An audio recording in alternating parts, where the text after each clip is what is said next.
Hello, hello. Hey, gang, first things first, subscribe to my YouTube channel. If you come here for the videos routinely, hit the subscribe button. Better yet, subscribe and ring the bell, and then you'll get notification of when I'm doing this, and I would love to have you aboard. I'll tell you something funny. I took a picture this morning as I was driving to the studio. So this is wee hours of the morning in Center City, Philadelphia, and a number of the buildings are lit in green because of tonight's game at home against the New York Giants. I took a picture of the Philadelphia Free Library, so right at Logan Circle, and put that in my Instagram account. And I made a comment here on the chat feature that I know where the Giants are staying.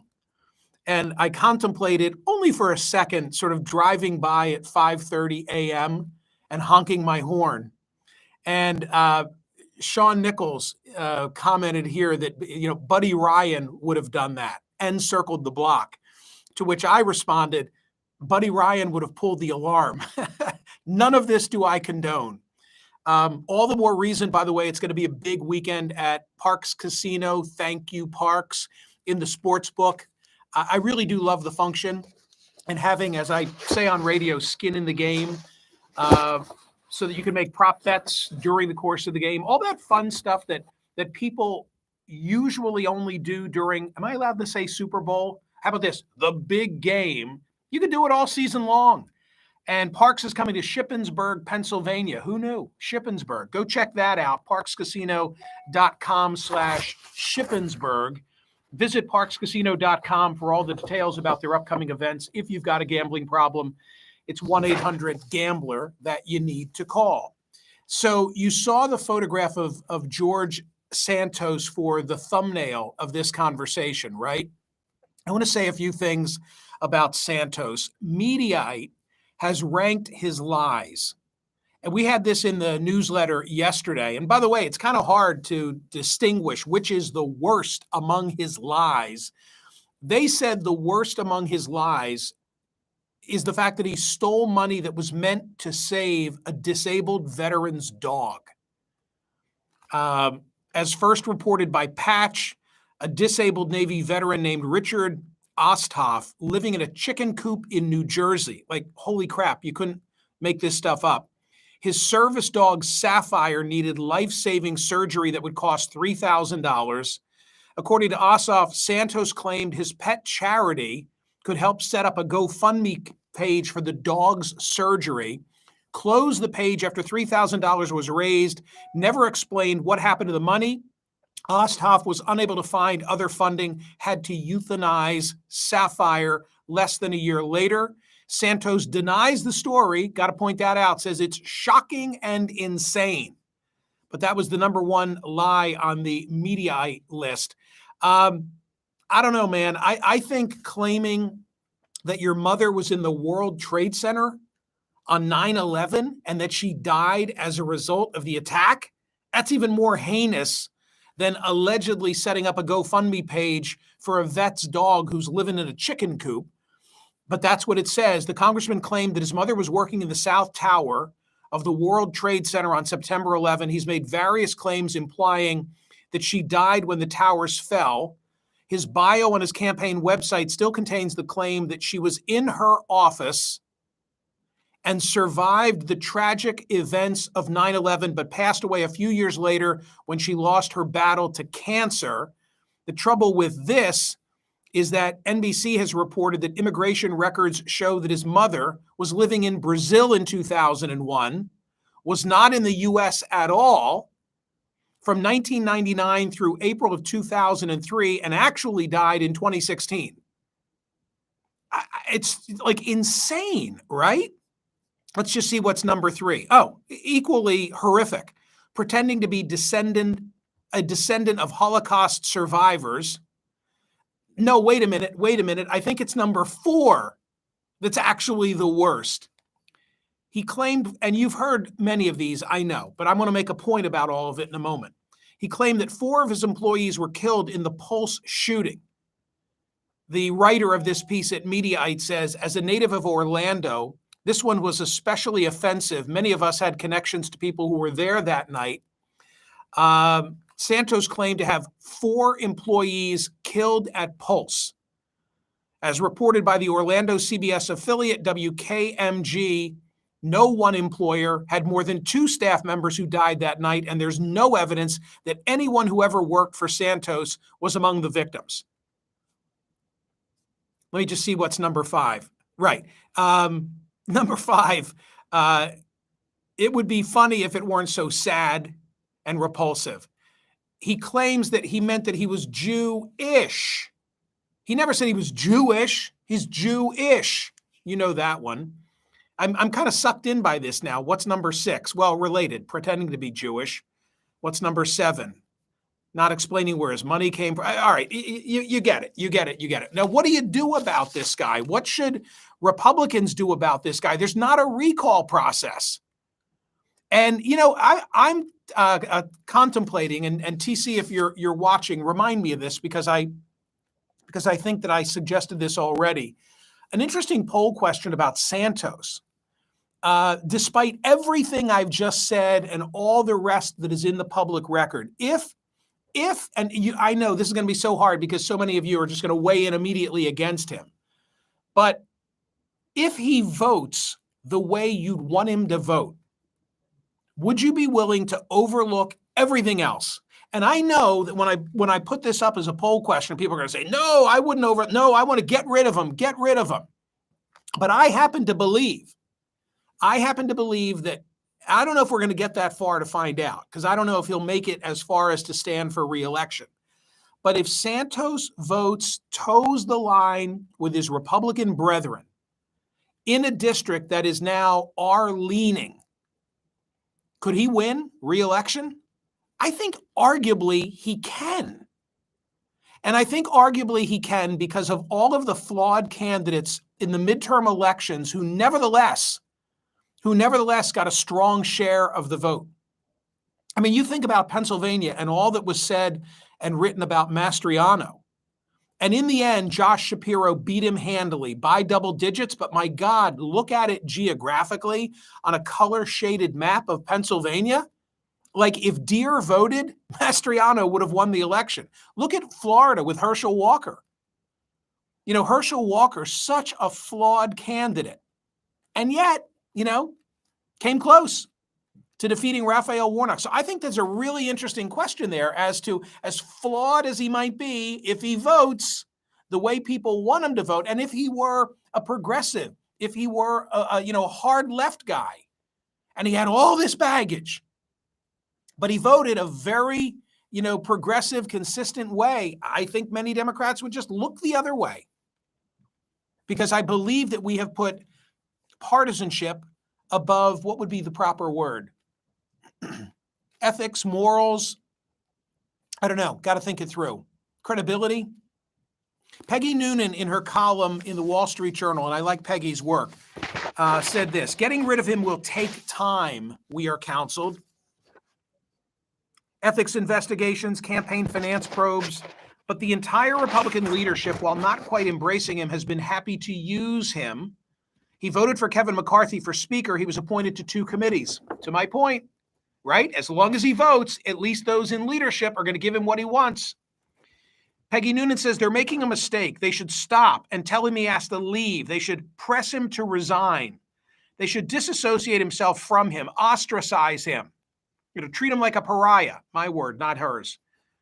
They are going this route because they have a majority of 5 votes and they think they can't afford to lose even one, especially a particularly malleable one who'll do anything leadership asks. But in the meantime, Mr. Santos is allowed to put his own poisonous imprimatur on all of them, on every initiative and bill, on everything they do. If they can't do the right thing, they should at least be practical. He'll be used relentlessly by Democrats and the media to make the Republican conference look like a cabal of fraudsters. In the short term, he damages their reputation. In the long term, he will surely cost them seats. Have a majority of 4, not 5. Give up one, protect the rest, get him off the floor and out of America's sight, and go public with it. Show this is where you stand. I agree with her. I don't think the Republicans are going to do that. If you saw the headline for this conversation, it said, Pseudologia Fantastica. I just felt like saying it. Pseudologia Fantastica. Pseudologia Fantastica. I'm aware of that because of my guest today on CNN, Dr. Tracy Marks, who is a psychiatrist. She has great videos and like 1 million followers on YouTube. That is an expression for pathological liars.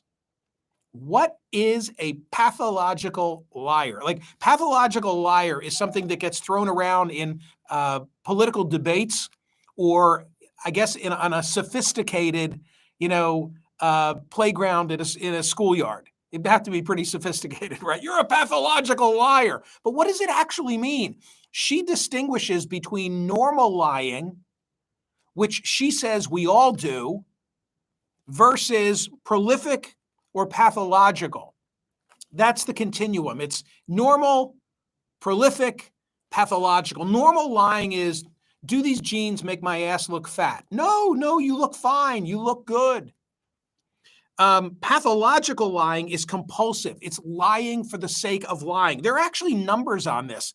So 1 to 2 little lies, the genes, and 1 big lie a week. 1 to 2 little and 1 biggie. You're a normal liar. You're okay. You're normal. You're normal. Prolific, 6 littles and 3 bigs in a day. Ooh, that's getting serious, isn't it? And pathological is you're just lying all the time. What's a big lie? If a little lie is, how do I look in these pants? A big lie is, do you love me? Yes, I love you. Pathological lying is not a mental disorder. And yet, there are some who think it ought to be in the DSM. If it were in the no, forget it. Even if it's not, I don't want to get all technical. If someone's a pathological liar, should we feel sorry for them? If they lie all the time and can't differentiate their own BS, like, at what point do we now have to show some empathy for them? I'm sure if I were to ask you, does anyone have empathy for George Santos? Show of hands. Anybody? No way. Hey, by the way, I'm not sure if my comments are still streaming. No, none. Okay, Mary Coyle. Thank you, Mary. What if we are less than normal? Sean, what you're like on a roll today. What's your deal? Yeah, that's a really good question. In other words, wait a minute. I may have to ask that of my guest. If a person doesn't tell 1 to 2 little ones and 1 biggie in a week, are they abnormal? Like, wow, man, you are abnormal. You're not lying at all. They should get professional help. Right, says Robert Tripp. Well, what is the professional help? Is there a pill for this? Like, how do you treat someone who is pseudologia fantastica, a pathological liar? I don't know the answer to that question, but I will ask that question. I think that's really interesting. Public shaming. I mean, I think there's a lot to be said for public shaming, and the fact that sometimes people do things that we don't agree with, and we feel like we've got to punish them. The fact that you're talking so much about this guy is a lot of punishment, isn't it? I feel about the Flyers defenseman, Provorov, who I'm going to talk about today. And people said, oh, he should have been benched. The fact that he's been so publicly tarred and feathered, isn't that enough? And you know that I happen to think that he didn't discriminate, and he's not the same as the baker who won't bake the cake or the website designer who won't design the website. I see that case differently. I'm going to talk about that today as well. Wear a red L on their chest, says Bill Snyder. Bad attention is better than none at all. I don't know. I mean, sometimes, you wonder if this personality of Santos feeds on all of this, even if it's negative.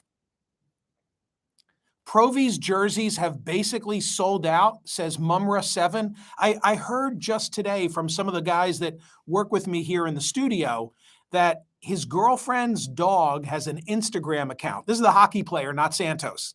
This is the hockey player. That his girlfriend's dog has an Instagram account. Then people are canceling the dog. Like, they want to take it out on the dog of the girlfriend. It's crazy. I'll tell you something interesting about that. I didn't know that the jerseys have basically sold out. What are you saying? What are you saying if you wear Provorov's jersey? Are you saying that you support his right not to wear the LGBTQ jersey during warmups, which, is fine. I don't have a problem with that. Or if you put that jersey on, if I saw someone wearing that jersey, I don't think I would look at them and say, he's just or she's just standing up for the right of that player not to go out on the pregame skate last Tuesday night and wear a jersey with which he disagrees. I would look at a person as kind of putting their thumb in the eye of the LGBTQ community. That would be my reaction. I'm just telling you. Yeah, Robert Goldstein says, boy, we're getting far afield here now, aren't we? That's okay. Says Pink Floyd put out a logo for the 50th anniversary of Dark Side of the Moon. I almost put that in the newsletter yesterday from a source called louder.com. Maybe I'll do it tomorrow. And there's like blowback against people who don't understand that the album cover was a prism. Crazy. It's a box set, right? Catch Me If You Can. So Thomas DuVernay puts a reference to Catch Me If You Can. I'll tell you something, Thomas. Catch Me If You Can, which was Leonardo DiCaprio, is based on the life of Frank Abagnale.